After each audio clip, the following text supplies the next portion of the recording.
Film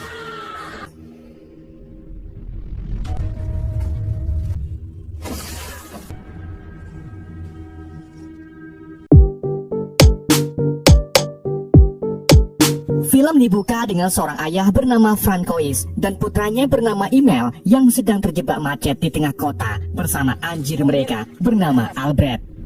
Pada hari itu juga mereka memiliki janji dengan seorang dokter yang menangani penyakit ibu Email bernama Lana. Karena sudah berjam-jam terjebak macet, Email memutuskan turun dari mobil untuk bermain PS bersama teman-temannya. Namun, Franco segera menghentikan Email dan mengungkapkan bahwa menyembuhkan Lana lebih penting daripada aktivitas lainnya.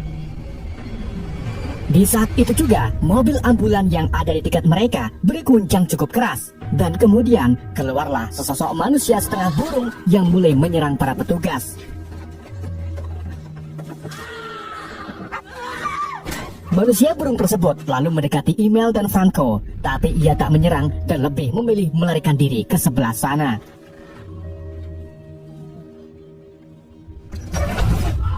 Meskipun kejadian ini sangat di luar nalar, orang-orang di sana sama sekali tidak panik karena sudah terbiasa melihat manusia bermutasi menjadi binatang. Email dan Franco akhirnya tiba di rumah sakit dan bertemu dengan dokter yang menangani penyakit Lana. Si dokter kemudian menjelaskan kepada Franco bahwa Lana akan dibawa ke pusat penampungan agar lebih mudah dalam proses penyembuhannya. Rupa-rupanya, istri Franco adalah salah satu orang yang terkena virus mutan dan berada di tahap 70% menuju bentuk asli mutagenya. Sebelum lanjut, admin ingatkan terlebih dahulu bahwa virus mutan di film ini tidak jelas asal-usulnya. Namun yang pasti virus ini sudah berjalan bertahun-tahun. Franco dan Email lalu menemui Lana yang diisolasi di sebuah ruangan. Franco meminta Email untuk menemui ibunya, tapi Email trauma karena ia pernah dicakar oleh ibunya. Meskipun begitu, Franco tetap membujuk Email karena bagaimanapun juga dia tetap ibunya. Email berjalan ke arah Lana, di mana Lana ini memiliki wujud menyeramkan dan akan bermutasi menjadi seekor serigala. Keesokan paginya, Franco dan Email pindah ke sebuah desa yang terletak tak jauh dari pusat penampungan mutan, sehingga mereka bisa mengunjungi Lana setiap saat. Mereka kemudian tinggal di rumah kecil yang posisinya tepat di pinggir hutan. Di hari berikutnya, Email mulai masuk ke sekolah yang baru, di mana saat perkenalan, banyak murid yang bertanya tentang asal-usul Email, termasuk siswi bernama Nina.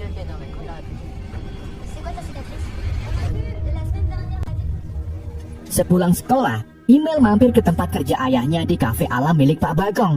Di sana Franco menjadi juru masak, karena memang masakannya terkenal sangat enak. Di malam harinya, desa tersebut dilanda hujan badai yang membuat listrik rumah Franco padam.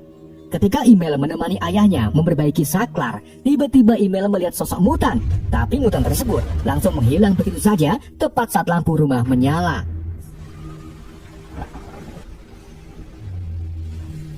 Di pagi harinya, saat Email dan Franco membersihkan rumah dari batang pohon, tiba-tiba Franco mendapatkan kabar kalau kendaraan yang membawa puluhan mutan, termasuk Lana, mengalami kecelakaan saat menuju ke penampungan. Mereka kemudian segera pergi ke lokasi kecelakaan, di mana di sana polisi menemukan jasad satu mutan yang tenggelam. Seorang polwan bernama Julia memberitahu Franco bahwa 40 mutan melarikan diri saat terjadi kecelakaan, termasuk Lana. Menyadari istrinya sedang berkeliaran, Franco pun kembali ke rumah dan memasang beberapa pakaian di dahan pohon dengan tujuan memancing kehadiran Lana. Keesokan harinya, Email mengikuti lomba tarik tambang yang diadakan oleh sekolah. Dalam lomba tersebut, Email secara ajaib mampu menahan 5 orang sekaligus dan berhasil mengalahkan lawannya. Hal itu pun membuat siswa lain termasuk Mulyo menyukai Email dan mengundang Email untuk datang ke pestanya. Menyadari ada yang aneh dengan dirinya, Email pun memilih pulang ke rumah dan dikejutkan dengan cakar kecil yang tumbuh di dalam kuku jarinya. Ia pun langsung mencabut cakar tersebut. Namun setelah itu ia mendapati kalau tulang punggungnya mulai menonjol. Hal ini pun tentu saja membuat email ketakutan karena artinya ia terkena virus mutagen Hybridra yang sama seperti ibunya. Sementara itu, Fransko yang sedang berbelanja daging di supermarket tak sengaja bertemu Julia yang menjanjikan Fransko kalau pihak polisi akan segera menemukan Lana. Di waktu yang sama, tiba-tiba kegaduhan terjadi di pusat pembelanjaan ikan. Mereka lalu segera berlari ke sana dan menemukan mutan gurita sedang mencuri ikan. Untungnya, Julia berhasil menangkap mutan tersebut, sedangkan Fransko tak sengaja bertemu bocah mutan terenggiling yang bersembunyi di kolong meja.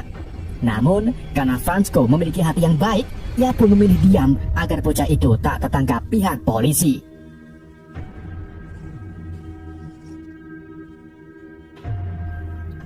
Di keesokan harinya lagi, Fransko mengajak Email mencari Lana di hutan, tapi Email meminta ayahnya agar mencari ibunya besok pagi karena hari ini ia ingin datang ke pesta temannya. Email kemudian datang ke pesta ulang tahun temannya. Di sana, Email mabuk berat dan menunjukkan sifat hewanismenya seperti menjilat tangan Nina. Karena takut teman-temannya curiga, Email pun memilih pergi ke dalam hutan.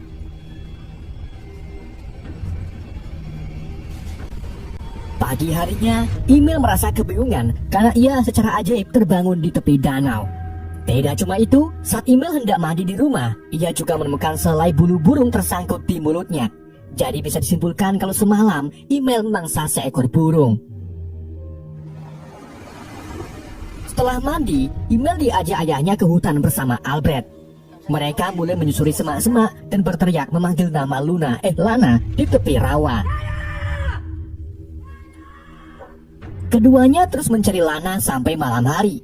Mereka tak menyerah dan bahkan memutar lagu kesukaan Lana di mobil dengan sangat keras. Sayangnya, meskipun sudah berteriak ke sana sini, mereka masih saja belum menemukan Lana. Saat hari menjelang pagi, Email terbangun karena mendengar suara gesekan rumput. Albert yang penasaran kemudian berlari ke arah hutan dan disusul oleh Email. Di sana, Email secara tiba-tiba diserang oleh sosok mutan burung sebelumnya yang ternyata bersembunyi di hutan ini bersama bocah mutan bunglon. Saat mutan burung tersebut merobek bicep Email, Fransko datang menyelamatkan Email. Fransko lalu segera membawa Email ke rumah sakit. Tapi Email menolak karena ia takut dokter mengetahui mutasi gennya berkembang. Perjalanan mereka kemudian terhenti oleh sekelompok polisi yang sedang mengamankan kuda milik warga. Julia yang kebetulan berada di sana memberitahu Fransko bahwa semalam ada mutan yang membantai kuda-kuda milik warga. Melihat luka Email, Julia pun membawa mereka ke kamp petugas. Di sana, luka Email dijahit oleh petugas polisi yang untungnya tak tahu tentang mutasi gen.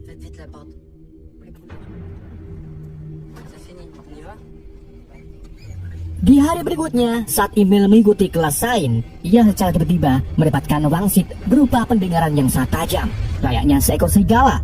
Email merasa terganggu dengan suara berang-berang dan secara tak sadar berteriak di dalam kelas.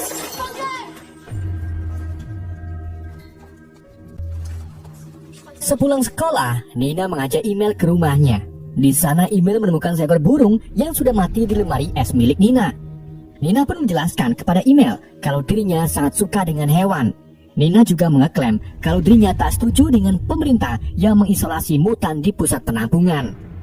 Menyadari Nina mendukung perlindungan hewan, Email pun mulai jatuh cinta kepada Nina. Tidak cuma itu, Email juga tak mau memakan burung lagi dan lebih memilih berburu ikan untuk dimakan.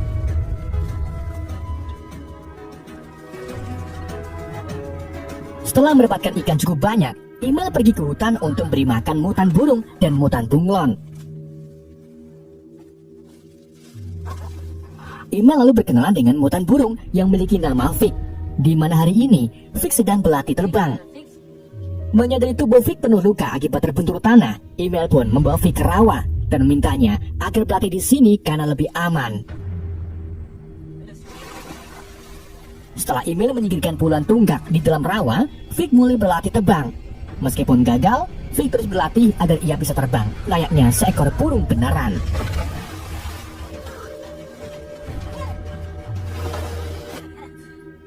Saat email menuju ke rumah, ia secara tiba-tiba tidak bisa mengayuh sepedanya, yang artinya gerak kaki email sudah tidak lagi bekerja seperti manusia. Ia lalu membuang sepedanya ke hutan dan lebih memilih berjalan kaki menuju ke tempat kerja ayahnya. Sementara itu, Fransko disibukkan dengan pekerjaannya sebagai master chef. Saat Fransko hendak membuang sampah, ia tak sengaja melihat gerak-gerik mencurigakan di balik pakaian. Namun sebelum Fransko mendekatinya, tiba-tiba mutan anjing laut datang menyerang Fransko. Untungnya, istri pemilik kafe bernama Nyonya Bagong menghentikan mutan tersebut dan terungkaplah bahwa mutan itu dulunya adik Nyonya Bagong. Mutan tersebut kemudian bertingkah agresif dan membuat pengunjung lari ketakutan. Sedang Fransko mengejar mutan satunya lagi yang diduga adalah Lana. Dan benar saja, saat Fransko berhenti di tengah hutan, ia melihat Lana yang kini sudah berubah menjadi seekor serigala hibidra.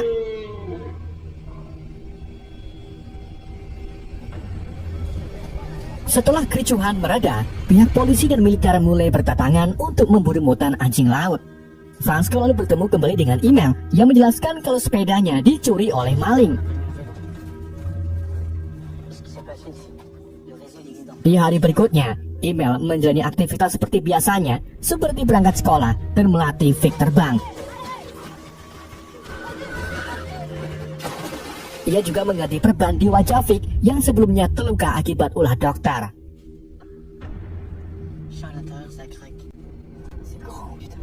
Di malam harinya, Fransko dan Julia pergi ke hutan dengan tujuan mencari Lana. Ketika mereka menyusuri semak-semak, Fransko tak sengaja menemukan sepeda email.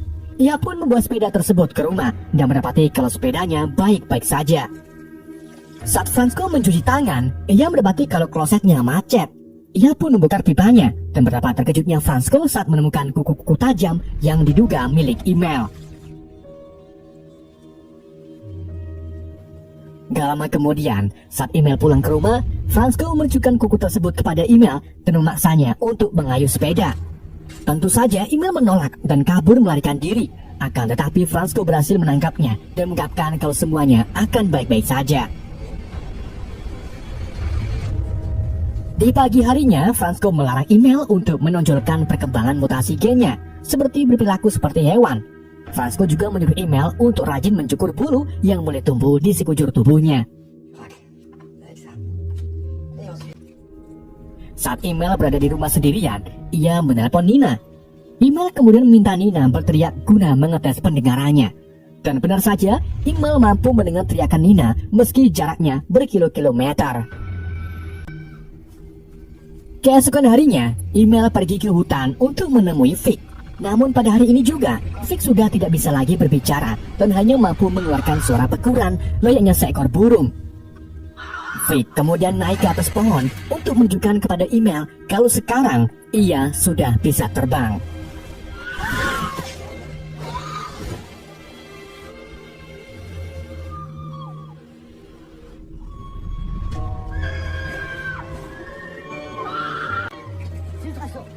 Di sisi lain, Fransko dimarahi oleh Bagong karena email tak kunjung datang.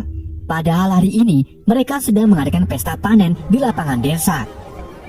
Fransko lalu pulang ke rumah dan mendapati email masih nyabun di rumah. Ia kemudian memaksa email memotong kukunya, namun email menolak hingga terjadilah perkelahian di antara mereka. Meskipun begitu, Fransko masih menyayangi email. Ia juga tak tega memotong kuku email dan akhirnya membiarkan email begitu saja. Setibanya di pesta, email bertemu Nina yang mengajaknya ke kebun jagung. Di sana Nina mengungkapkan kalau ia suka dengan email dan berakhir melakukan fotosintesis di tengah ladang jagung. Setelah mengeluarkan getah pohon, email disergap oleh Mulyo yang tak sudi dekat dengan Nina. Ia menyalakan perangkat suara pengacu binatang yang membuat email merasa kesakitan. Dari sinilah Mulyo sadar kalau email seorang mutan. Email kemudian menyerang Mulyo dan pergi melarikan diri ke ladang jagung. Email dikejar-kejar oleh bapak-bapak yang membawa senapan. Begitu pula dengan Fransko yang mencoba menyelamatkan putranya.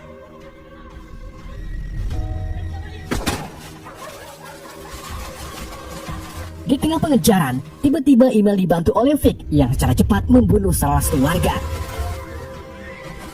Namun ketika Vic terbang ke arah hutan, ia tertembak dan jatuh ke semak-semak.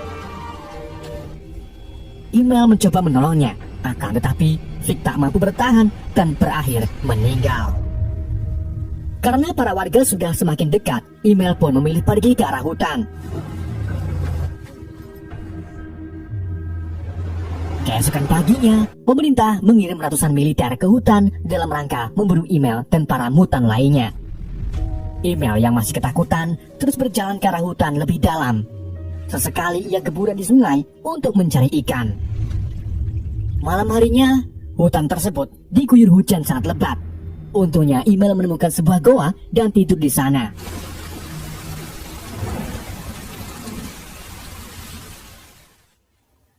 Di pagi harinya, saat Email terbangun, ia dikejutkan dengan sosok ibunya yang kini sudah mutlak menjadi seekor serigala. Email kemudian keluar dari goa dan mendapati bahwa tempat ini menjadi tempat persembunyian para mutan Hybidra, seperti mutan babi, ular, embek, dan masih banyak kewan-kewan lainnya. Namun, gak lama kemudian, tempat itu diserbu oleh pasukan militer. Mereka menangkap semua mutan Hybidra, termasuk Lana dan juga Email. Tapi, tidak bagi mutan bunglon yang berhasil lolos berkat kemampuannya dalam berkamuflase. Fransko dan Julia kemudian pergi ke kantor polisi di mana Email berada. Di sana, Email diminta untuk menandatangani surat perjanjian pindah ke pusat penampungan. Saat Email mengeluarkan sikap agresifnya, Fransko segera memukul salah satu petugas dan pergi dari kantor sambil membawa surat izin palsu. Di dalam perjalanan, Email meminta ayahnya agar sering menjenguknya di penampungan. Fransko pun menangis dan mengungkapkan kalau ia tak akan membawa Email ke sana dan malah akan melepaskan Email ke alam liar.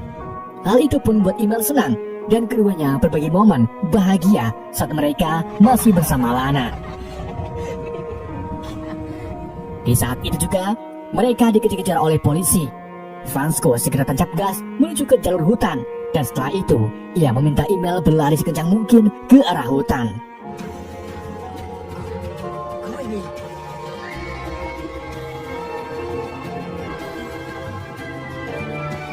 Email kemudian berlari ke hutan dan akhirnya ia pun hidup bebas di alam liar. Film pun berakhir.